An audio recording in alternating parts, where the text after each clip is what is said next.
कन्हैया ने उस बछड़े की पोंछड़ी पकड़ी और घुमा करके धड़ाम से बछड़े को मारा। बछड़े के रूप में दैत्य आया हुआ था, उसको खत्म किया। ध्यान दीजिए, गोकुल के बाद में ब्रजवासी ब्रजमंडल में गए, वृंदावन में गए। पहले गोकुल में रहते थे, अब वृंदावन में गए हैं। वृंदावन क्या है? भक्ति भूमि है। भक्ति क्षेत्र में जब व्यक्ति जाता है तो वहां पर भी दैत्य वृत्तियां आ ही जाती है। भक्ति में तो और बाधाएं आती है भाई लोगों, आपको पता ही होगा।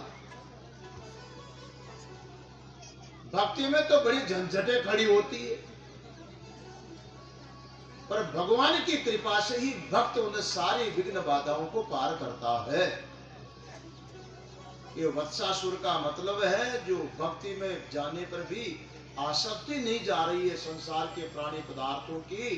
भगवान कृपा करते हैं तो जिन पर वात्सल्य करते हैं ना, वत्सासुर राग बन करके सामने आ रहा है। भगवान की कृपा से ही भक्त उस राग को, उस वत्सासुर को समाप्त कर पाता है। भगवान मिटाते हैं सब। एक रोज बछड़े चराने गए तो ऐसे ही कि बगुला मुंह फाड़ करके बैठा हुआ था। असुर, बकासुर ग्वाल बालों को ही निगलने लगा। तो भगवान भी अंदर जाकर के गले में फंस गए। बगुले ने वापस उगेल दिया, वो भी कंस का दैत्य था। भगवान ने पैर से चोंच दबाई, हाथ से उठा करके खींचा और बगुले को चीर करके दो भाग कर दिया। इसलिए कि असुर था। भक्ति क्षेत्र में फिर बकासुर का क्या काम भाई? किसको चीर रहे हैं भगवान? किसको समाप्त कर रहे हैं? क्या भगवान को जीव हिंसा का दोष नहीं लगेगा? बाबा वो सच्चे जीव हिंसा वाले जीव नहीं है। भगवान लीला लीला कर करके बता रहे हैं।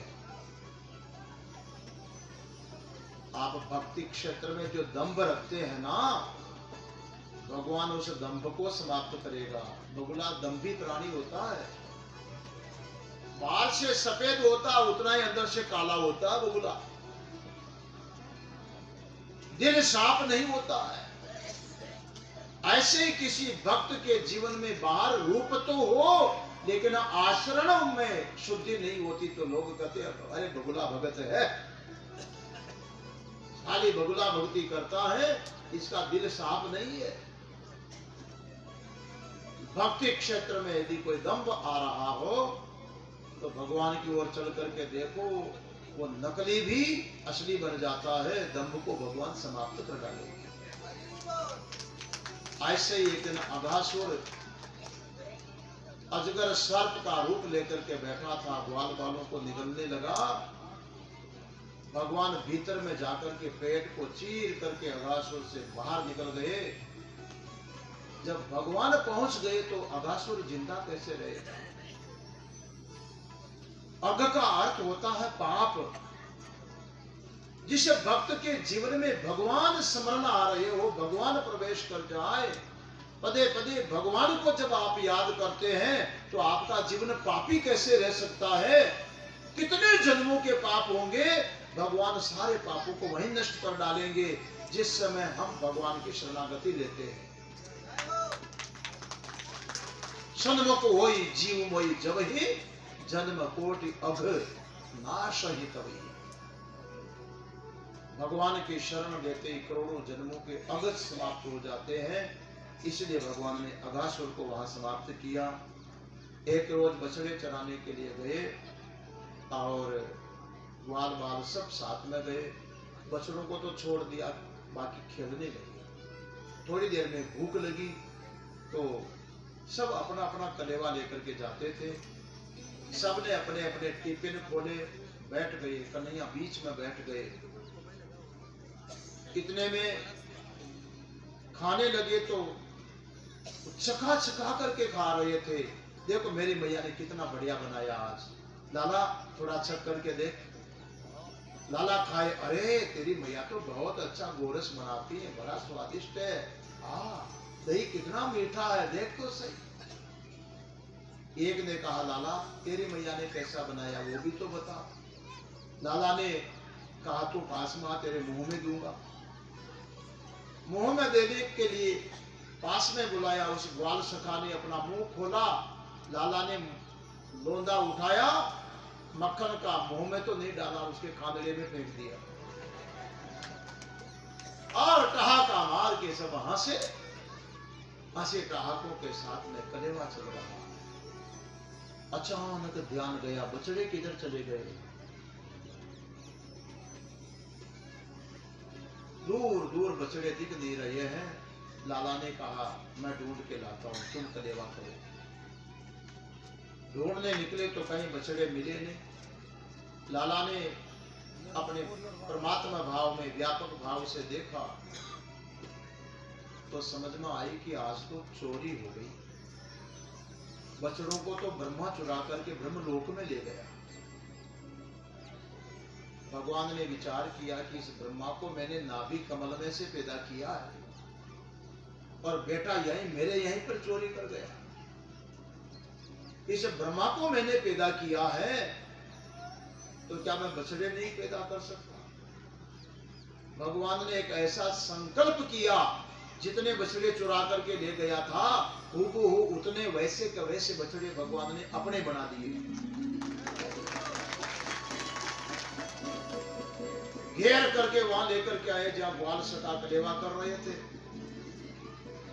इधर आकर के देखा तो ब्रह्मा जी ने और चोरी कर दी, ग्वाल बालों को भी उठा करके ले गए। भगवान ने देखा कि ले जा, मैं कितने बना सकता हूं। जितने ग्वाल बाल थे भगवान ने संकल्प मात्र से ग्वाल बाल भी बना दिए और उन्हीं के साथ में खेलने लगे। सांझ को लौट करके जब आए तो ब्रज में किसी भी ग्वालिन को समझ में नहीं आई कि आज जो हमारा बच्चा आया है ये ओरिजिनल नहीं है, डुप्लीकेट है। किसी को समझ में नहीं आई। न कोई गाय को समझ में आई कि बछड़ा ओरिजिनल नहीं है। साल भर काम चलता रहा, कोई काम नहीं अटका। भगवान चला रहे हैं, चल रहा, पर ब्रह्मा जी की समस्या खड़ी हो गई। वहां तो भंडारा भी खोदना पड़ा, चारा भंडार भी चालू करना पड़ा। साल भर में ब्रह्मा जी ने वापस ग्वाल बाल और बछड़ों को छोड़ दिया। तो इधर भगवान ने देखा कि ब्रह्मा का दिमाग ठिकाने आ गया, अपने बनाए हुओं को भगवान ने वापस गायब कर दिया।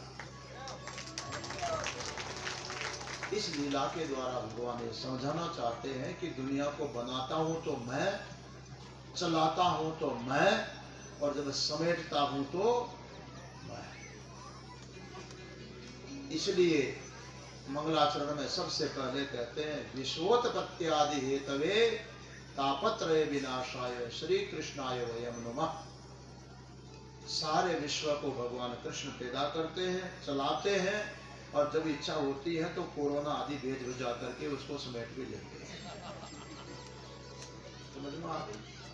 ये सब कुछ ईश्वर की लीला, उनके संकल्प से ही होता है। एक रोज बलराम जी नहीं गए, यमुना किनारे एक कालिया नाग का कुंड था, उधर गाय चराने गए।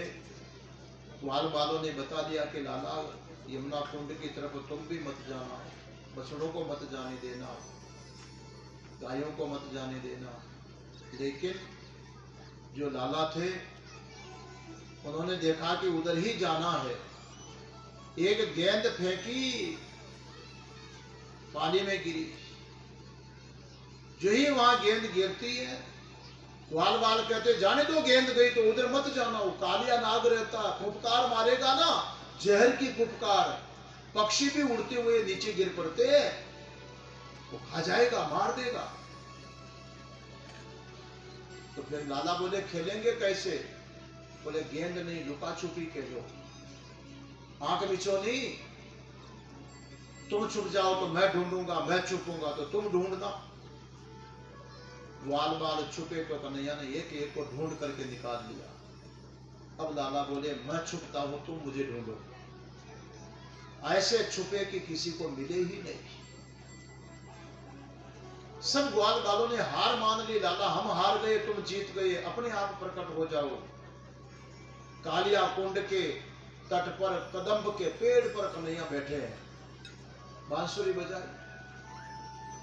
ग्वाल बालों ने देखा ना नीचे तो कालिया नाग रहता। लाला जल्दी नीचे उतर, जल्दी नीचे उतर। लाला ने तो लगाई छलांग, ताल ठोक करके कुंड में ही कूद पड़े। नाग पहले से ही बैठा था, तैरता हुआ आया और लाला को जकड़ दिया। ग्वाल बाल घबरा गए। ब्रज में गोपों के अपशकुन होने लगे। नंद बाबा आदि सब दौड़ करके गए। लाला को नाग ने कुंडली मार के जकड़ रखा है। सब हाय हाय करने लगे। लाला ने शरीर को बुलाया, कालिया नाग की नस नस ढीली कर डाली और पैर पर सिर पर तांडव नृत्य करते हुए छलांग मार करके बाहर आ गए। इसका मतलब लाला ये कहना चाहते हैं कि जो काल है ना, काल किसी को छोड़ता नहीं है। ऐसे ही बोलते हैं ना, काल के सामने किसी की नहीं चलती। अगर काल को अपने वश में कोई कर सकता है तो महाकाल ही कर सकता है, बाकी और के वश का कोई नहीं। काल के महाकाल कौन है? भगवान है बाबा। चाहे शिव जी के रूप में उज्जैन में बैठे हुए हो और कृष्ण के रूप में भले ही ब्रज में लीला कर रहे हो, ये काल के महाकाल है, परमात्मा ही। भगवान ने अद्भुत लीलाएं की हैं। एक दिन तो बड़ी विचित्र लीला कर डाली। मार्गशीर्ष का महीना था, थोड़े दिनों पहले महीना गया। ब्रज की कुछ कुमारियां रोज यमुना जी में स्नान करती है 4 बजे और प्रार्थना करती है माँ कात्यायनी देवी की पूजा करके। कात्यायनी महामाये महायोगिन्यदेश्वरी नंद गोप सुतम देवी पति मेघ के। सब ब्रज कुमारियां प्रार्थना करती है कि हे माँ आशीर्वाद प्रदान करो, हम आपको प्रणाम करती हैं। हमें पति के रूप में मिले तो नंद गोप कुमार श्री कृष्ण ही मिले, पति के रूप में कृष्ण मिले। अब लालाट से क्या बात छुपी थी वो तो घट घट की जानते हैं। केवल परीक्षा लेने का नाटक करना था। एक दिन बेचारियां वो स्नान करने लगी, कपड़े किनारे पर रखे हुए थे, अंधेरा का फायदा उठाया, लाला सब के कपड़े उठा करके गायब हो गए। अब गोपियों ने देखा वस्त्र कौन ले गए, वस्त्र कौन ले गए। किसी ने कहा वो नटखट कन्हैया ही तो नहीं आ गया, और कौन उठाएगा। एक आना तुम आए हो तो हमारे वस्त्र दे दो। पास में कदम्ब के पेड़ पे छुप करके बैठा है लाला, गांठड़ा बांध करके। ध्यान गया, गोप कुमारियां कहने लगी लाला वो कपड़े फेंक, कपड़े फेंक। लाला ने कहा ये कपड़े पड़े तुम्हारे आकर के ले जाओ। कुमारियां बोली हमारे शरीर पर वस्त्र नहीं है, ऐसी स्थिति में नहीं आ सकती है। लाला बोले जब वस्त्र नहीं है तभी तो मैं उनको स्वीकार करता हूं, ले जाओ कपड़े तुम्हें चाहिए तो। और जो गोपियों की दशा हुई है, विचित्र कथा लिखी है व्यास जी ने। पर इस लीला को सुनकर के आपके मन में शायद ये आएगा कि ये तो भगवान का काम तो नहीं है। भगवान ऐसा निर्लज्जता का काम करेंगे? सज्जनों माताओं, ये भगवान की लीला मानी खेल है। और लीला जो होती है वो सच्ची नहीं होती है। रामलीला में भी राम जी बनते तो सच्चा राम जी हो जाता है क्या? रामलीला में कोई रावण बनता तो सच्चा रावण हो जाता है क्या? फिर तो बड़ी मुसीबत हो जाएगी भाई। रामलीला का रावण घर में भी रावण ही बना रहे तो मुश्किल होगी कि नहीं बोलो। वो तो थोड़े समय के लिए खेल किया जाता है। भगवान भी थोड़े समय के लिए लीला कर रहे हैं, मगर ये विचित्र ऐसी लीला क्यों किया जो लोक में अच्छी नहीं मानी जाती। प्यारे सज्जनों माताओं, यदि आप कहो तो 5-4 मिनट में समझाने का कोशिश कर लूं, जल्दी तो नहीं है। देखो, भगवान वसन चुरा रहे हैं, वस्त्र चुरा रहे हैं, पर वस्त्र 2 तरह के होते हैं। एक स्थूल शरीर के वसन होते हैं, एक सूक्ष्म शरीर के वसन होते हैं। अपने स्थूल शरीर पर तो जो लाल पीले रंगीले जो भी कपड़े पहनते हैं, ये अपने शरीर को ढकने का काम करते हैं। किंतु हमारा जो सूक्ष्म शरीर है, मन, शरीर के भीतर हमारा मन है, वो मन भी तो कोई कपड़े पहनता होगा। आपका मन कपड़े उपड़े पहनता है कि नहीं? हा? कौन से रंग में रंगा है तुम्हारा मन, नहीं बोलते। कौन सी वासना है तुम्हारे मन में, कौन सी इच्छा है तुम्हारे मन में। मन में उठने वाली जो वासना वस्त्र है, इच्छाएं हैं, कामनाएं हैं, भगवान बाहर के कपड़े नहीं चुरा रहे हैं, वो मन की जो वासना है संसार संबंधी, उनको चुरा रहे हैं। क्योंकि कुमारियां कहती है कि हमको तो कृष्ण ही चाहिए, पति वो रक्षा करने वाला, वो पोषण करने वाला, वही चाहिए। ऐसे वर को क्या वरों जो जन्मे और मर जाए, वर बरिए एक सांवरियो चुड़ लो अमर हो जाए। जैसे मीरा ने भक्ति की है, कुमारियां वो मांगती है, तो इसके मन में केवल मुझे पाने की वासना है या केवल नाटक कर रही है। तो भगवान जो चीर हरण करते हैं, वसन हरण करते हैं, ये बाहर के कपड़ों की चोरी नहीं करते हमारे लाला। अरे तुम्हारे मन में धन की, पुत्र की, मान की, प्रतिष्ठा की वासना जो पड़ी हुई है, भगवान पहले उन वासना को चुराते हैं। तुम निर्वासन हो जाओ, तब मुझे मिलने का आनंद तुम्हें आएगा। चाका चाहे प्रेम रस और राखा चाहे मान, एक म्यान में 2 खड़ग देखी सुनी ना कान। कोई व्यक्ति अपना मान भी रखना चाहिए और प्रेम का रस भी पीना चाहे, एक साथ नहीं हो सकता बाबा। या तो तुम मान रख लो या प्रेम रस का आनंद ले लो। प्रेम में और कोई वासना नहीं रहती है। इसलिए भगवान यहाँ पर वासना वसन का हरण करते हैं।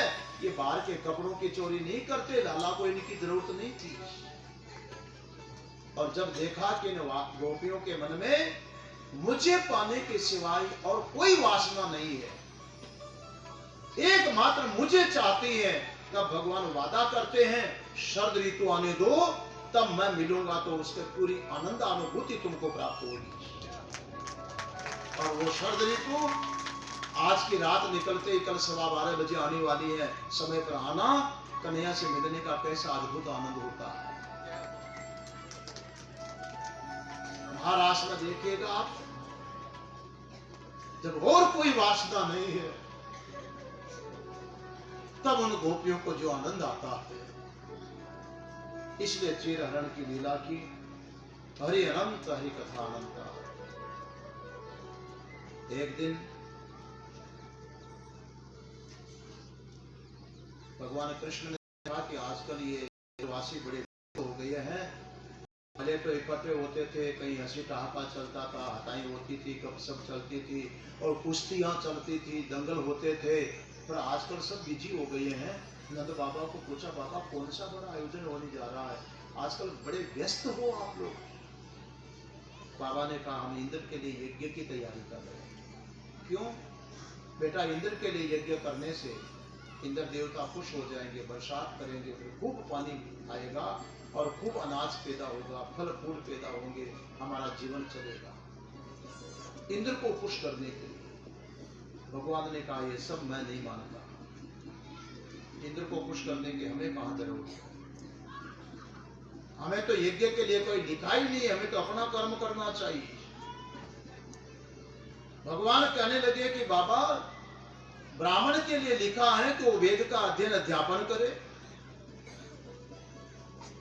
क्षत्रिय के लिए लिखा है कि वो रक्षा करने का काम करे, वैश्य के लिए लिखा है कि वो व्यापार धंधा करे, शूद्र के लिए लिखा है कि वो सेवा का काम करे। अब हम लोग तो वैश्य हैं और वैश्यों के 4 काम प्रमुख होते हैं। 2 भाग में वैश्यों को बांट सकते हैं।